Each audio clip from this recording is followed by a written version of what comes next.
لا الہ الا اللہ محمد بسم اللہ والصلاة والسلام علی رسول اللہ۔ بسم اللہ الرحمن الرحیم۔ السلام علیکم ورحمۃ اللہ۔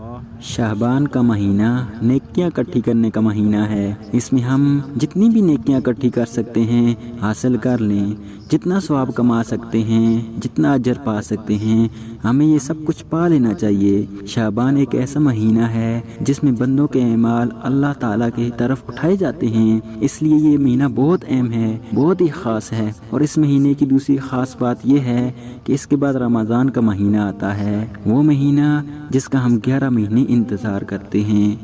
رمضان کی برکتیں اسی آدمی کو ملتی ہیں جو شعبان کا مہینہ صحیح طرح سے گزارے۔ اگر شعبان کے مہینے میں نیکیاں حاصل کر لیں، ثواب حاصل کر لیا، تو رمضان کا مہینہ بھی اچھا گزرے گا، نیکیوں کے ساتھ، بہاروں کے ساتھ، رحمتوں کے ساتھ گزرے گا۔ تو رمضان کے مہینے سے پہلے شعبان کا مہینہ ہے۔ اس مہینے میں ہم نے 3 اہم کام کرنے ہیں۔ ایک تو یہ ہے کہ ہم نے شعبان کے مہینے میں ایک ایسی دعا پڑھنی ہے جس میں برکتیں ہی برکتیں ہیں، جس میں رحمتیں ہی رحمتیں ہیں۔ اللہم بارک لنا فی رجب و شعبان و بلغنا رمضان۔ روزانہ اس دعا کو صبح اور شام میں کم سے کم ایک بار تو لازمی پڑھنا چاہیے۔ اس کا مطلب یہ ہے کہ اے اللہ، ہمارے لیے رجب اور شعبان میں برکتیں عطا فرما اور ہمیں رمضان تک پہنچا دے۔ ایک عمل تو یہ ہو گیا۔ اور شعبان کے مہینے میں دوسرا عمل یہ ہے کہ اس مہینے میں کثرت کے ساتھ روزے رکھیں۔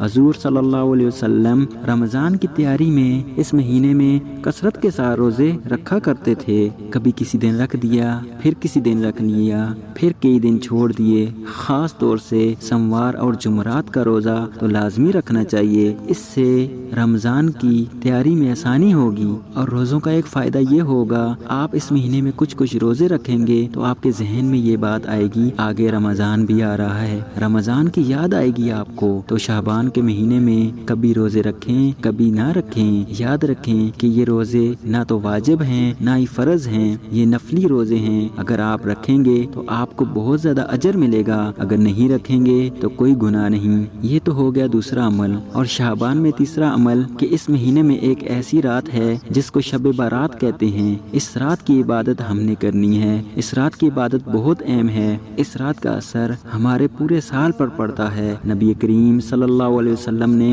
ارشاد فرمایا کہ اللہ تعالیٰ شعبان کی 15ویں رات اپنے بندوں کی طرف متوجہ ہوتے ہیں، یعنی خاص عنایت ہوتی ہے اپنے بندوں کی طرف، پھر اللہ تعالیٰ اپنے بندوں کی مغفرت فرماتے ہیں۔ اس رات کی خاصیت یہی ہے کہ اللہ تعالیٰ اس رات اپنے بندوں پر خاص کرم فرماتے ہیں۔ شب برات میں آپ صلی اللہ علیہ وسلم لمبی لمبی عبادت کیا کرتے تھے، نوافل پڑھا کرتے تھے۔ اور اگر اس رات ہم کچھ دیر اللہ کی عبادت کر لیں گے، اس کی یاد میں اپنا تھوڑا سا وقت لگا دیں گے، تو یہ ہمارے لیے بہت بڑا فائدے کا سودا ہے۔ تو شعبان کی 15ویں رات شب برات ہوتی ہے۔ اس رات اللہ تعالیٰ کی عبادت کرنی چاہیے اور ضرور کر کے سوئیں، اور اللہ تعالیٰ سے یہ دعا کریں کہ اللہ تعالیٰ ہمیں شعبان کی ساری رحمتیں، ساری برکتیں عطا فرمائیں۔ اللہ تعالیٰ ہمیں شب برات کا سارا ثواب عطا فرمائیں۔ نیکی کو پھیلانے میں ہمارا ساتھ دیجیے۔ نیکی پھیلانا صدقہ جاریہ ہے۔ اس میسج کو اپنے دوستوں کے ساتھ ضرور شیئر کریں۔ جزاکم اللہ خیر۔